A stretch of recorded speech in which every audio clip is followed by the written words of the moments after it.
बहुत ভালকে গৈ আছো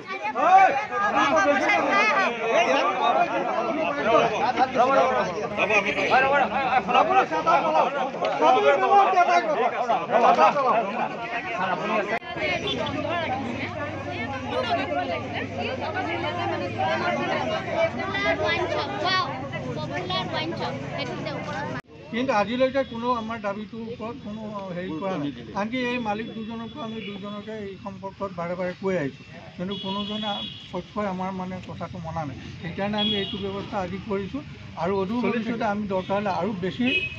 তীব্ৰতৰ আন্দোলন কৰিবলৈ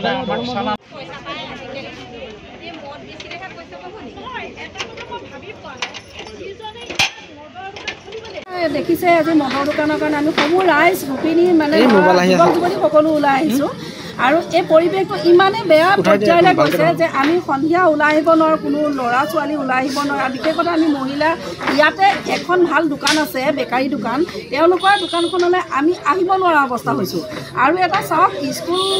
আৰু নামঘৰটো কৈছে আগৰ বাইদেৱে তাতোতকৈ আমাৰ অনাথ আশ্ৰম যিখন আছে সেই অনাথ আশ্ৰমৰ বিভিন্ন জেগাৰ যেতিয়া অনাথ আশ্ৰমৰ ল'ৰা ছোৱালী আছে তেওঁলোকক আমি কি শিক্ষা দিছোঁ আৰু চাওক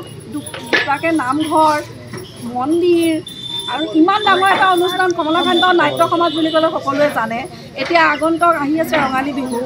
অকণমান ইয়াত যদি খাই পেলাই তাত হুলস্থুল কৰে আমাৰ এই পৰিৱেশটো কেনেকুৱা হ'ব আৰু যিহেতু শিক্ষিত আমাৰ এই অকল যে মধুপুৰ বুলি নহয় আমাৰ গড়াহাগি হওক ভিৰগাঁও হওক বলিয়া হওক সকলোৱে এই মানে ইমান এটা বেয়া হেৰিয়াত ভুগিবলগীয়া হৈছে গতিকে আমি এইটোৱে দাবী আমি আহিছোঁ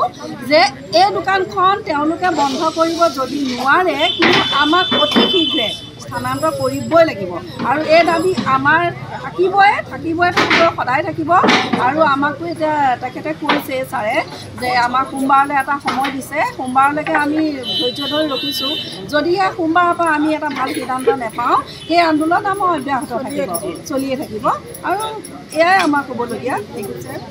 আজি মধুপুৰ গাঁও সংগঠন মধুপুৰ মহিলা সমিতি আৰু যুৱ সংঘৰ দিশত বিভিন্ন অনুষ্ঠান প্ৰতিষ্ঠান আৰু ছাত্ৰ সংগঠনৰ পৰা আমি এটা প্ৰতিবাদ কৰিছোঁ এখন ঐতিহ্যমণ্ডিত মধুপুৰ গাঁও আৰু তাৰ লগতে তাৰ সমীপতে দুখনকৈ ৱাইন শ্বপ আৰু বাৰ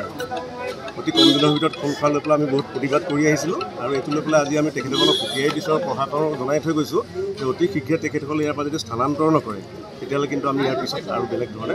বিভিন্ন কাৰ্যসূচী লৈ পেলাই তেখেতসকলক আমি প্ৰতিবাদ আমি কৰি থাকিম আৰু সেইটো আজি ৰাজহুৱাভাৱে সিদ্ধান্ত হৈছে আৰু যিহেতু দণ্ডাধীশ মহোদয় আছিলে তেখেতে কথা দিছে DC ছাৰে আমাৰ লগত কথা পাতিব সোমবাৰলৈ আমি এই দুদিন বন্ধ থাকিব আৰু ইয়াৰ পৰা সোনকালে স্থানান্তৰ কৰিম